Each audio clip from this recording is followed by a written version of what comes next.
Lahad Datu ialah sebuah daerah di Sabah dengan keluasan tanah 10 kali ganda lebih besar daripada Singapura, menjangkau keluasan Negeri Sembilan.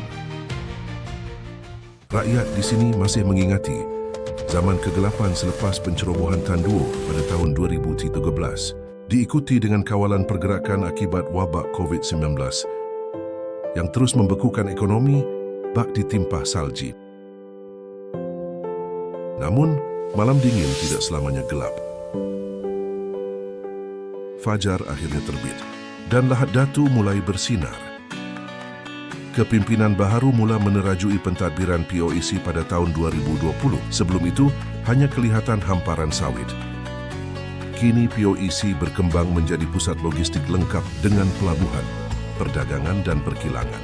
Daerah ini kini dihubungkan rapi ke seluruh Sabah dan seterusnya keluar sempadan melalui lebuh raya Pan Borneo. Zon bebas mula terbentuk. Bagai benih di tanah subur, ekonomi mula berkembang. Perdagangan dan pelaburan berpadu, mempercepatkan langkah menjemput peluang baharu. Loji penyagharaman air laut pertama di Sabah telah dibina bagi memastikan bekalan air tawar bah terus mengalir. Hutan bakau dan tanah lembap dipulihara serta dibangunkan menjadi pusat kecemerlangan alam semula jadi. Cadangan projek ladang penjana elektrik solar berskala besar menandakan langkah Sabah ke arah agenda hijau.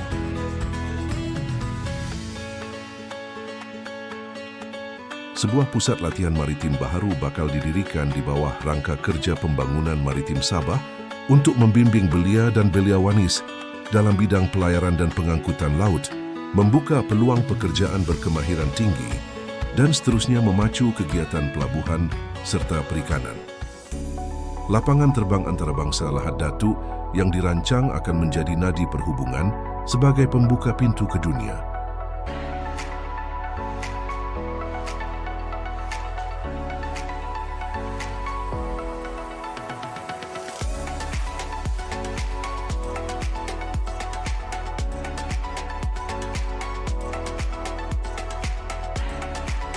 Dan bakal menguntungkan lebih 37 juta penganut Islam di rantau ini, memudahkan perjalanan mereka menunaikan umrah.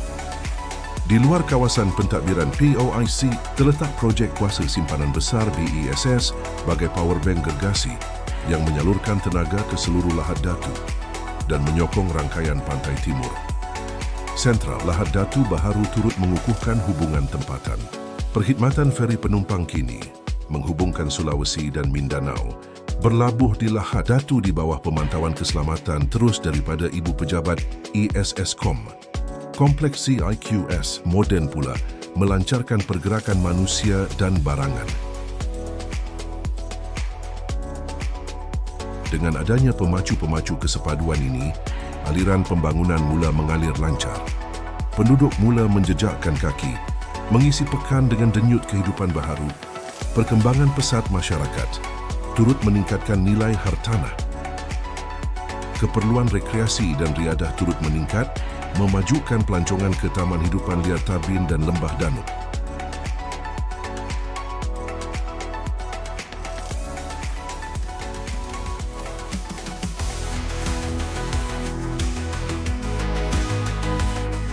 Akhirnya, fajar di ufuk timur menyinari kehidupan, memberi haba ke seluruh Sabah, merentasi wilayah Bim Peaga dan terus menjangkau ke seluruh dunia. Fajar ini menyinari kelahiran semula Sabah yang bangkit yakin dan berdaya saing, bersedia menempatkan diri sebagai pusat Asia Tenggara. Dan semua ini akan bermula selepas lapangan terbang antarabangsa Lahad Datu dilancarkan.